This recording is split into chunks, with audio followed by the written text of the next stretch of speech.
Hi there, here's a thought. Don't worry that children never listen to you. Worry that they are always watching you. Robert Fulghum. Well, welcome in and thanks for coming by. I hope you had a gentle weekend. Perhaps you are now Christmas tree free after undecking the halls, as we are, although it's going to be months until we get the last bits of glitter sucked up. Sucked.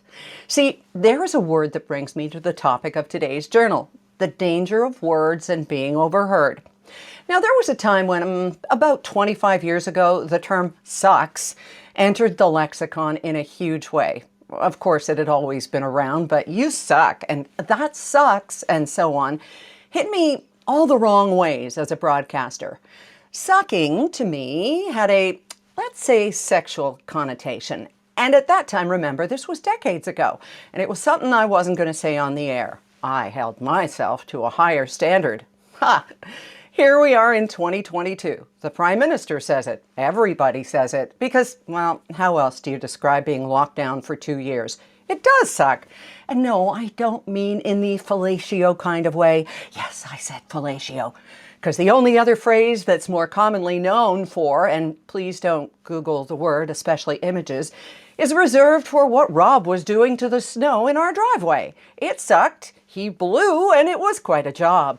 There. Our language is not an easy one to navigate, and when you add a layer of bureaucracy or another mother tongue altogether, it gets even murkier. Rob and I laughed till we were in tears when our 96-year-old friend Mira told us about being in a government office and trying to get some official document, passport or something, updated. She was born in a country that no longer exists, Yugoslavia, which completed its breakup in 1992. So she was trying to explain in her best English to the woman what she should type in under country of birth. And the woman kept telling Mira, there is no Yugoslavia here in the computer.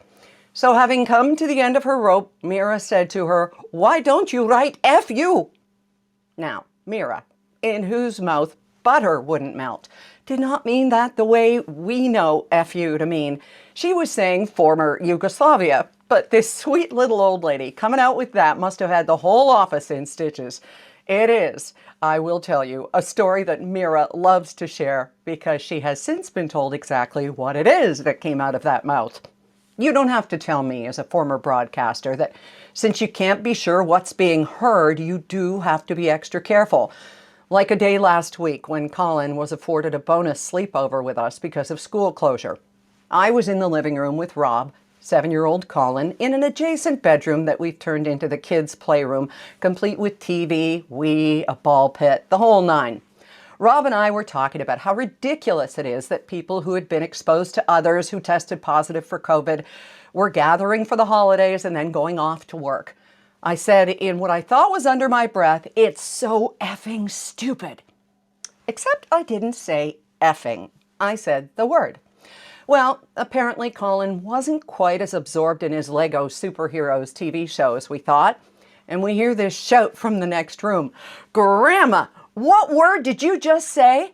And I thought, uh-oh, here we go. I'm teaching him the bad words just as we inadvertently did with Lauren.